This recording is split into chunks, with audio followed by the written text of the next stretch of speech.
Senator Afnanullah साहब, आपने कैसर बंगाली साहब की बात सुनी, मगर ये एक खदशा पाया जाता है कि जी 18वीं तरमीम को रोल बैक किया जा रहा है। ये खदशा खुर्शीद शाह साहब भी कह चुके हैं, जरदारी साहब भी कह चुके हैं।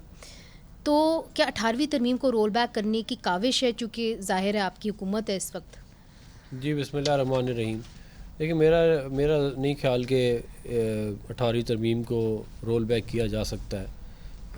उसके लिए जिस किस्म की सपोर्ट रिक्वायर्ड है वो मैं नहीं समझता कि वो अवेलेबल होगी, ना PMLN में ना पीपल्स पार्टी में।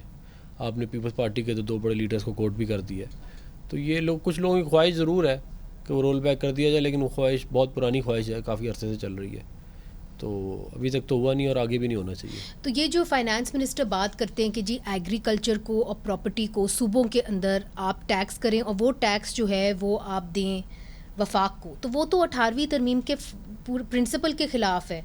और आप जो सोशल प्रोटेक्शन प्रोग्राम्स है वो वफाक ना करें, उसका भार भी सूबे उठाएं।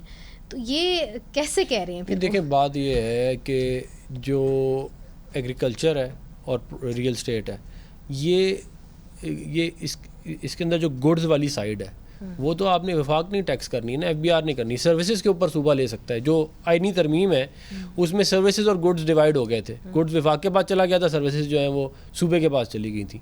तो इसलिए सूबों ने अपने अपने बना लिए रेवेन्यू डिपार्टमेंट और वहाँ से वो गैदर कर रहे थे पैसा। अब मुझे नहीं समझ में आई कि अगर वफाक चाहता है, मेरा ज़ाती तौर पे तो वफाक को इसके ऊपर क्या कहते हैं टैक्स करना चाहिए, सूबे कहाँ से, या तो फिर आपको उसको तब्दील करना पड़ेगा। जो मामला है ये जो आपने NFC अवार्ड के फॉर्मूला को तब्दील करना होगा। नहीं, आपने गुड्स एंड सर्विसेज की डिवीजन की हुई है ना। हाँ।